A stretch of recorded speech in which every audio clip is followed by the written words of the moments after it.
കൊല്ലം ശാസ്താംകോട്ട പോലീസിനെതിരെ ഗുരുതര പരാതിയുമായി അടൂർ സ്വദേശിയായ യുവാവ് അതിക്രൂരമായി മർദ്ദിച്ചെന്നും ജനനേന്ദ്രിയം തകർത്തെന്നും പരാതി. പോക്സോ കേസിൽ പ്രതിയായ സഹോദരനെ അന്വേഷിച്ചെത്തിയ പോലീസുകാർ കാറിൽ കയറ്റി കൊണ്ടുപോയി മർദ്ദിച്ചു. കൊടിയ ജാതി അധിക്ഷേപം നടത്തിയെന്നും ആരോപണം. മുഖ്യമന്ത്രിക്കുൾപ്പെടെ പരാതി നൽകിയിട്ടും നീതി ലഭിച്ചില്ലെന്നും പരാതിയിൽ നിന്ന് പിന്തിരിപ്പിക്കാൻ പോലീസുകാർ ശ്രമിച്ചെന്നും 23-കാരൻ. എന്നെ ഓപ്പോസിറ്റ് ചെയ്ത് ഇങ്ങനെ നേരെ അങ്ങ് പോയി. പിന്നെ ആ കാർ അതേപോലെ തിരിച്ചു വന്ന് എന്റെ അടുത്ത് ചവിട്ടും എന്റെ കൈയെല്ലാം കൂടെ. അതിനകത്ത് ഫൈസൽ എന്ന് പറഞ്ഞ സാറുണ്ട്. ഈ സാർ ഇറങ്ങിയിട്ട് വന്ന് എന്റെ കൈ രണ്ടു മണി പുറകോട്ട് പിടിച്ച് കെട്ടുന്നത്. കെട്ടിയിട്ട് എന്റെ നടുവിന് മുട്ട് വെച്ചൊരു ചവിട്ടും എടുത്ത് വണ്ടിക്കകത്തോട്ട് എടുത്ത് ഒറ്റ. അപ്പൊ അകത്തൊരു സാർ ഉണ്ട്. ആ സാറിന്റെ കോളറെല്ലാം പിടിച്ച് ഒറ്റ വലിയായിരുന്നു. എന്നെ പിടിച്ച് വണ്ടിക്കകത്തോട്ട് അങ്ങ് കയറ്റുമായിരുന്നു. എന്നിട്ട് ഞാൻ പറഞ്ഞു, സാറേ നിങ്ങൾ ആരാന്ന് ഞാൻ കുറെ നേരം ചോദിക്കുന്നത്. ഇവരൊന്നും മിണ്ടുന്നില്ല. എന്നിട്ട് ഞാൻ തന്നെ ചോദിച്ചു, നിങ്ങൾ ആരാ, എനിക്ക് സത്യമായിട്ട് മനസ്സിലാവുന്നില്ലെന്ന് പറഞ്ഞു. അപ്പൊ മറ്റേ ഫൈസൽ എന്ന് പറഞ്ഞ സാറ് പറഞ്ഞു, സാറേ ഒരു കാര്യം ചെയ്യാം, ഗ്ലാസ് അങ്ങ് ഇടാൻ പറഞ്ഞു. ഗ്ലാസ് അങ്ങിട്. എന്നിട്ട് പുള്ളി എനിക്ക് ക്രിക്കറ്റ് കളി കണക്ട് ചെയ്തിട്ടുണ്ട് ടിവിയില്. ടി വി കാറിനകത്ത് ബ്ലൂടൂത്ത് വഴി. ആ പുള്ളി ആ ശബ്ദം കൂട്ടിട്ട് എന്നെ ഇങ്ങോട്ട് നോക്കിയിട്ട് എന്റെ മൂക്കിന് ഒറ്റ ഇടിയായിരുന്നു. മൂക്കിന് ഇടിക്കും. എന്നെ മറ്റേ സാറ് എന്റെ തല എല്ലാം പിടിച്ചാൽ കുലിക്കുമായിരുന്നു. എന്നിട്ട് ഇവരെന്റെ പുറവും എല്ലാം കൂടി ഇടിച്ചങ്ങ് ശരിയാക്കി. ഇവരെന്നിട്ടും കാര്യം പറയുന്നില്ല. ഇവര് ഇടിച്ചിട്ട് എന്റെ താഴെവശത്ത് അവള് മൂത്രം ഒഴിക്കുന്ന താഴെ മറ്റേ താഴത്തെ അതിൽ പിടിച്ചിട്ട് അങ്ങ് ഞെവിടി. ശ്രീരാജ് ബാബുവിന്റെ വിവരങ്ങളുമായി. ശ്രീരാജ്, കേട്ടിരിക്കാൻ തന്നെ ആവുന്നില്ല. ഗുരുതര ആരോപണവും പരാതിയും ഒക്കെയാണല്ലോ നിലവിൽ ഉയർന്നിരിക്കുന്നത്. എപ്പോഴായിരുന്നു ഈ സംഭവം? എപ്പോഴാണ് ബന്ധപ്പെട്ടവർക്ക് ഈ യുവാവ് പരാതി നൽകിയിരിക്കുന്നത്?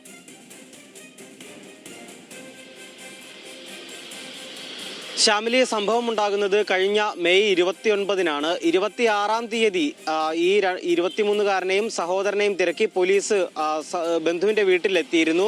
ആ ഘട്ടത്തിൽ ഇവർ വീട്ടിലുണ്ടായിരുന്നില്ല. ശേഷമാണ് മെയ് 29-ാം തീയതി വീണ്ടും പോലീസുകാർ സിവിൽ ഡ്രസ്സിൽ ഇവിടേക്ക് എത്തുകയും ഈ 23-കാരനെ ഈ പോലീസ് വാഹനത്തിൽ ആയിരുന്നില്ല, മറ്റൊരു സ്വകാര്യ വാഹനത്തിൽ, ഒരു സ്വിഫ്റ്റ് കാർ എന്നാണ് ആ കുട്ടി പറയുന്നത്, ഈ വാഹനത്തിൽ കയറ്റിക്കൊണ്ട് പോവുകയും ചെയ്തത്. ശേഷം അതിക്രൂരമായി മർദ്ദിക്കുകയായിരുന്നു. ഈ 23-കാരന്റെ സഹോദരൻ ഒരു പോക്സോ കേസിൽ പ്രതിയാണ്.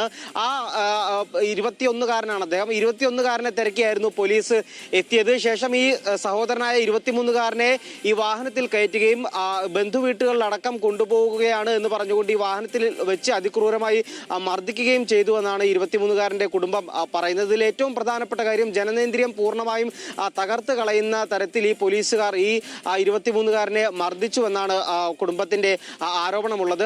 അതിനുശേഷം 29-ന് ശേഷം 30-ാം തീയതി തന്നെ ഈ കുടുംബം മുഖ്യമന്ത്രിക്ക് ഉൾപ്പെടെ പലർക്കും പരാതി നൽകി. ഉന്നത പോലീസ് ഉദ്യോഗസ്ഥർക്കടക്കം പരാതി നൽകിയിട്ടും ഏതെങ്കിലും തരത്തിലുള്ള ഒരു നടപടി ഇതിനകത്ത് ഇതുവരെയും ഉണ്ടായില്ല എന്നാണ് കുടുംബം പറയുന്നത്. ഒരു തവണ ഡിവൈഎസ്പി ഓഫീസിൽ, ശാസ്താംകോട്ട ഡിവൈഎസ്പി ഓഫീസിൽ വിളിച്ച് മൊഴിയെടുക്കുന്ന ഒരു സാഹചര്യം ഉണ്ടായി. ആ മൊഴിയെടുക്കുന്ന ഘട്ടത്തിലും തനിക്ക് നേരിട്ട ഇത്തരത്തിലുള്ള ഒരു ക്രൂരമർദ്ദനം കൃത്യമായി മൊഴി രേഖപ്പെടുത്താൻ പോലീസ് തയ്യാറായില്ല എന്നാണ് 23-കാരൻ പറയുന്നത്. എന്ന് മാത്രമല്ല, ജാതി അധിക്ഷേപമുള്ള കാര്യങ്ങൾ, ജാതി അധിക്ഷേപം നടത്തിയത് ഉൾപ്പെടെയുള്ള കാര്യങ്ങൾ രേഖപ്പെടുത്താൻ പോലീസ് തയ്യാറായില്ല. എന്ന് മാത്രമല്ല, നിനക്ക് ഭാവിയുള്ള ഒരു ചെറുപ്പക്കാരനല്ലേ, കേസും മറ്റുമായി മുന്നോട്ട് പോയി കഴിഞ്ഞാൽ ഭാവിയെ തന്നെ ബാധിക്കും, അതുകൊണ്ട് കേസുമായി മുന്നോട്ട് പോകരുത് എന്ന് ഈ പോലീസ് ഉദ്യോഗസ്ഥർ, മൊഴി രേഖപ്പെടുത്തിയ പോലീസ് ഉദ്യോഗസ്ഥർ തന്നോട് പറഞ്ഞതായിട്ട് കൂടി 23-കാരൻ പറയുന്നുണ്ട്. മുഖ്യമന്ത്രിക്കും ആഭ്യന്തരമന്ത്രിക്കും ഉന്നത പോലീസ് ഉദ്യോഗസ്ഥർക്കുമടക്കം ഈ 23-കാരൻ പരാതി നൽകി. പക്ഷേ യാതൊരു നടപടിയും ഇതുവരെ ഇക്കാര്യത്തിൽ ഉണ്ടായില്ല എന്നുള്ളതാണ് ഏറ്റവും പ്രധാനപ്പെട്ട കാര്യം. എന്തായാലും ക്രൂരമായ മർദ്ദനം ഈ വാഹനത്തിനുള്ളിൽ വെച്ച് 23-കാരൻ നേരിട്ടു. 21-കാരനായ തന്റെ സഹോദരനെ തിരക്കിയാണ് പോലീസ് ഉദ്യോഗസ്ഥർ അവിടെ വന്നത്. ശാസ്താംകോട്ട പോലീസ് സ്റ്റേഷൻ, കൊല്ലം ജില്ലയിലെ ശാസ്താംകോട്ട പോലീസ് സ്റ്റേഷനിലെ ഉദ്യോഗസ്ഥരാണ്. സിവിൽ ഡ്രസ്സിൽ, പോലീസ് യൂണിഫോമിലായിരുന്നില്ല, സിവിൽ ഡ്രസ്സിൽ ഒരു സ്വിഫ്റ്റ് വാഹനത്തിൽ ഈ 23-കാരന്റെ അടുത്തേക്ക് എത്തുകയും വാഹനത്തിലേക്ക് പിടിച്ചു കയറ്റുകയും ചെയ്തത്. മുഖത്തും ശരീരമാസകലവും അതിക്രൂരമായി മർദ്ദിച്ചു. ഏറ്റവും പ്രധാനപ്പെട്ട കാര്യം, ഈ കുട്ടി ഗുരുതര ആരോഗ്യ പ്രശ്നങ്ങൾ മൂലം ഒരു സ്വകാര്യ ആശുപത്രിയിൽ ചികിത്സ തേടുന്ന ഒരു സാഹചര്യം ഉണ്ടായി.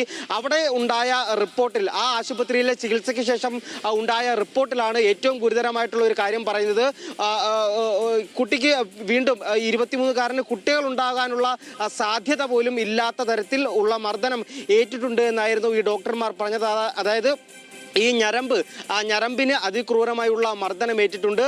ന്യൂറോ സർജൻ പരിശോധിച്ചപ്പോൾ പറഞ്ഞത് ഈ ഞരമ്പിന് മർദ്ദനമേറ്റതിനാൽ തന്നെ വലിയ ചികിത്സ ആവശ്യമുണ്ട്. വലിയ ഗുരുതരമായ പ്രശ്നം ഈ കുട്ടി നേരിടുന്നുണ്ട്. ഞാൻ നേരത്തെ സൂചിപ്പിച്ചതുപോലെ ഭാവിയിൽ കുട്ടികൾ ഉണ്ടാകാൻ പോലും സാധ്യതയില്ലാത്ത തരത്തിലുള്ള മർദ്ദനമാണ് നിലവിൽ ഈ 23-കാരൻ ഏറ്റിട്ടുള്ളത് എന്ന ഏറ്റവും ഗുരുതരമായിട്ടുള്ള കാര്യമാണ് സ്വകാര്യ ആശുപത്രിയുടെ റിപ്പോർട്ടിലുള്ളത്. എന്തായാലും അതിക്രൂരമായ മർദ്ദനം ഈ കുട്ടിക്ക് 23-കാരൻ ഏറ്റിട്ടുണ്ട്. അതിൽ യാതൊരു നടപടിയും ഈ ശാസ്താംകോട്ട പോലീസിനെതിരെ ഇതുവരെയും ഉണ്ടായിട്ടില്ല. ശ്യാമിലി.